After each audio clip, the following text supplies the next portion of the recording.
Wonderful. Well, let's begin, I guess, with what made you feel inspired to pursue cinematography.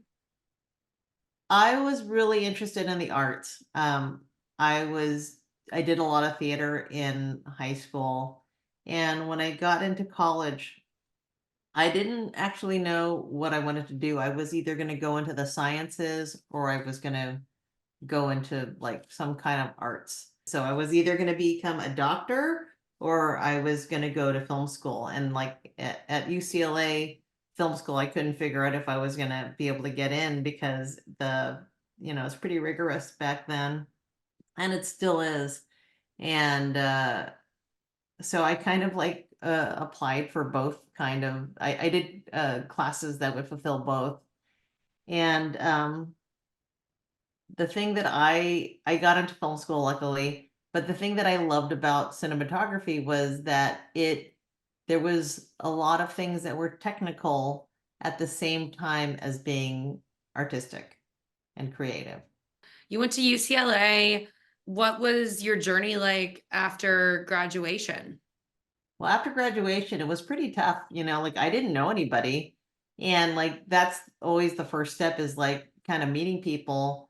One of the first things I did when I got out was there was a bunch of USC film students who were putting together a feature, and the DP called me and said, hey, do you want to work on a movie? And I said, oh, you need a camera assistant?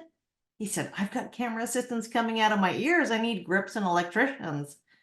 So I'm like, okay, I'm not doing anything. So I worked for basically almost no money. And I became, I was one of the electricians on set. However, back then, when we first got out of film school, we didn't know which was, the delineation of what a grip does and what an electrician does.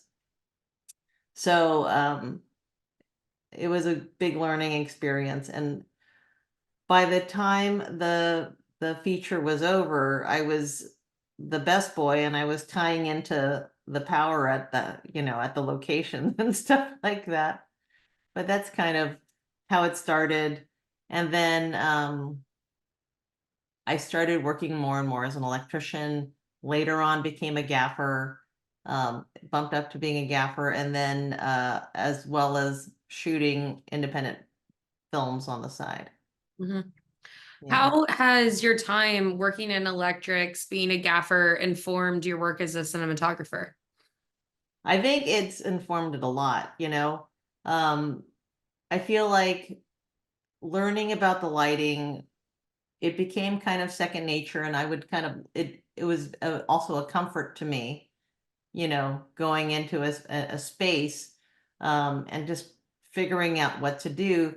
Uh, I used to do a lot of reality shows too, and so we ended up doing things where you don't really know where people are going to go, but you kind of try to figure out where to place lights that can, where you can handle things from most any different direction. And that's I feel like it's one of my strong points is trying to figure out how to, you know, being able to light so that you can shoot almost in any direction. Mm.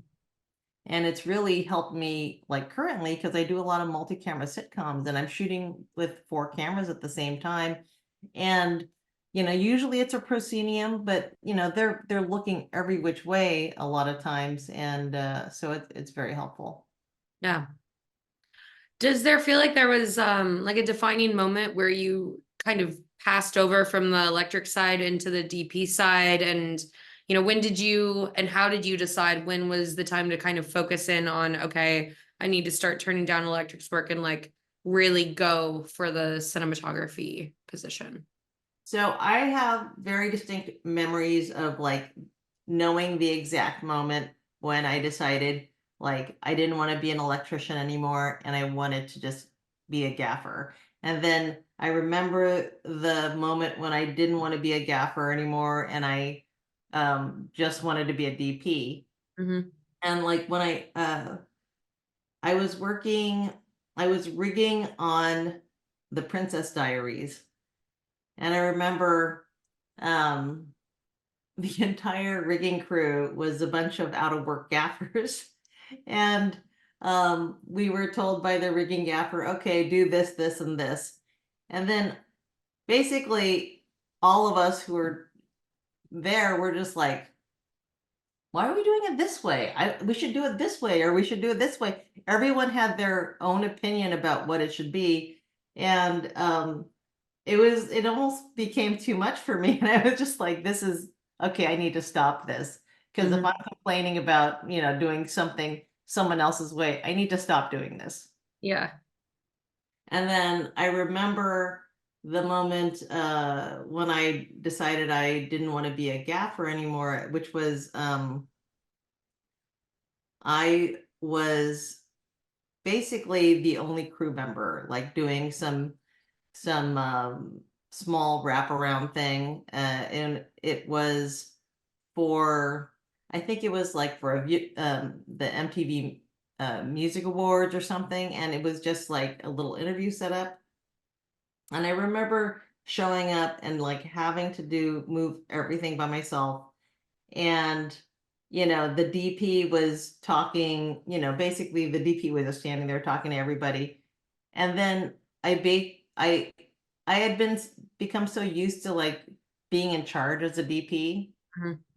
And I remember just people kind of looked over me at a certain point, and I was just the help. And there was something about that was, it was hard to manage for me. And I'm like, okay, well, this is I need to remember this feeling, and I think this means that I shouldn't be doing this anymore. Yeah. So, how was that transition for you? Then, particularly the one going from gaffer to just DP. Was it an easy transition? Were there periods where it was hard to get work? It was pretty scary because, anytime you make a jump, you worry about, you kind of have to tighten your belt a little bit, and you know, be prepared to not work for a little bit. Um, I don't really remember what year that was, but I think it was already after I had shot the Bernie Mac show, which was I started shooting the Bernie Mac show in 2004. Mm. And, after that show was over, I was having a really hard time getting other shows. And, so you just start taking other work, and that's when that job happened. And then I realized, okay, I need to just be shooting. Mhm. And I think I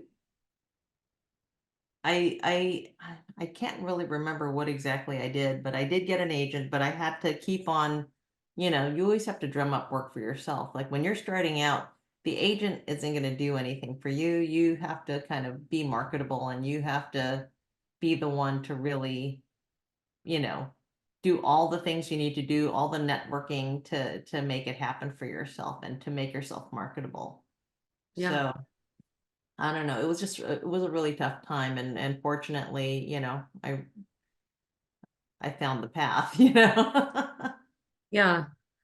And then what was the process like? When were you invited to join the ASC? What has that been like? Can you talk a little bit also about your work with the ASC, like with the vision committee and all of that? Sure. Well, when I got asked to apply for the ASC, I was also very nervous about the whole situation. And I was very fortunate that I had a lot of people in my corner that were good at like helping me to try to figure out what step to put on my reel. I had a bunch of sponsors, people who were really behind me, you know, Johnny Simmons, Gary Baum, Wayne Kennan, Chris Coman. There were so many people that really wanted me to succeed. Um, and so putting my reel together, they put a critical eye to it and helped me out with that. Um, and during my interview process, Julio Macat said something to me that I think really changed the way I looked at things, and or how I approached the ASC. Like when I ended up getting in, like or at that interview, Julio Macat said, we want you to participate. We want members to participate and take part and like be a part of what this special organization is. So I took that to heart. And when I was lucky enough to get in, I wanted to jump in right away. And I made that decision, I'm going to go, really deep into this. And so I ended up getting involved, and I was asked to kind of head up this mentorship thing, that the mentorship program that the ASC had been wanting to do for so long, but didn't really have someone to kind of like usher it in. Mhm. So it was kind of a big lift. Todd Dos Race and I both got asked to do it. So we had to kind of start from scratch and kind of figure out what the program was. And we definitely had some bumps. We tried to start off small, but we were trying to we wanted to be able to pair people, and it's not about getting a job for other people. It's about like learning about some of the soft skills, or having someone to talk to who has done it already and can give you advice, whether it be career advice or life advice. And I feel like uh, all of our mentees basically, everyone needs to basically put something into it to make sure to get back what they want. They have to be specific about, what the questions are. They have to be proactive about, building this relationship with their mentor. Yeah. So you've, put together, been one of the people that put together this mentorship program within the ASC. Are there any particular, mentors throughout your career in your own life that really stand out for how they helped you learn either of those hard skills or soft skills to being a cinematographer? It's hard to name like a few mentors, because, you pick up like items of like useful items from so many people that you just Hmm. talk to and meet. And most of most of what I get from people really is like how to be. you know you also learn how what you also learn from some of your mentors can also be people that are not who you want to be, because Uh-huh. they're actually showing you what you don't want to do. Right. But yeah, I have too many to name, honestly. I feel like that's a good position to be in. Yeah. Yeah. Well, I'd love to talk also a bit about, what are some of your favorite things that you've been able to be a part of over the years, project wise, things that really stand out, either as like, pivotal learning experiences or just something that, you know, was just a lot of fun to film or anything like that.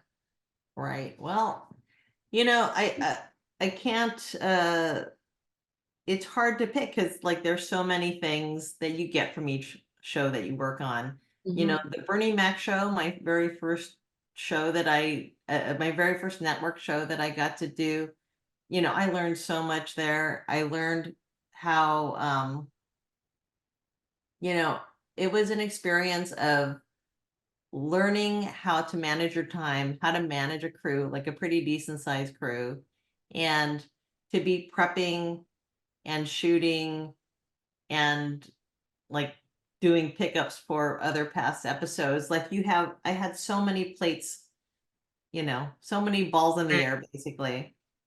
And like learning how to think ahead and go, send your crew to be communicative, how to get your crew to motivated to do things, and to be able to get them to participate in the way you want them to.